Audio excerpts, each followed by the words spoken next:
იუსტიციის სამინისტროს ეროვნული არქივი კვირის მორიგ დოკუმენტს ავრცელებს. პროექტის ორგანიზატორებმა ყურადღება ამჯერად საქართველოს სახალხო არტისტისა და ხალხის სიმღერების გამორჩეული შემსრულებლის მარო თარხნიშვილის პირად არქივზე შეაჩერეს. მარო თარხნიშვილი ამ ჩანაწერში 1918 წელს დამოუკიდებლობის დღის აღსანიშნავად გამართულ საღამოს იხსენებს. კვაცნობს საკუთარ შთაბეჭდილებებს, მოგვითხრობს მოწვეულ სტუმრებსა და ღონისძიების დეტალებზე. მიწვეული ვიყავით მსახიობები: ელისაბედ ჩერქეზიშვილი, ნიკო გოცილიძე, ვასო აბაშიძე, ნინა მაღალაშვილი, პაუერ ზაქსი თავისი პარტნიორით. კონცერტის დამთავრების შემდეგ დიდი ბანკეტი იყო შიკ კლუბის დარბაზში. თამადა იყო ნოე ჟორდანია.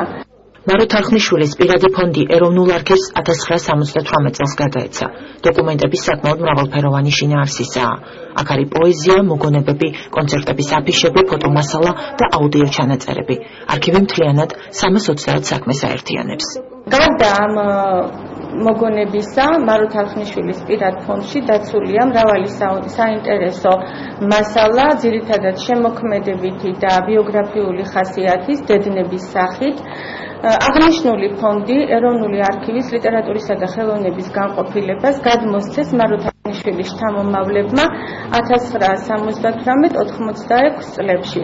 ფონდი მოიცავს 330 საქმეს და მასში შესულია 1910-1978 წლების მასალები. ფონდში ასევე შესულია დები თარხნიშვილების მიერ ჩატარებული კონცერტების აფიშები და პროგრამები, გამოხმაურებები, სამსახურებრივი და საზოგადოებრივი მოღვაწეობის სამსახველი დოკუმენტები. ასევე მარო თარხნიშვილის მიერ დამუშავებული ხალხური სიმღერების ჩანაწერები მაგნიტოფირზე, მაგალითად როგორც ერთოხნური ჩაუხტეთ ბარათაშვილსა, გაფრინდის შავამერცხალო და სხვა. ფოტოსურათები, მასალები თარხნიშვილის ხელმძღვანელობით დაარსებული ქართკახური გუნდის საქმიანობის შესახებ. ეროვნულმა არქივმა პროექტი კვირის დოკუმენტი 1 წლის წინ დაიწყო და ამ პერიოდის განმავლობაში ფართო საზოგადოებისთვის უკვე 40-ზე მეტი აქამდე უცნობი მასალა გამოქვეყნდა.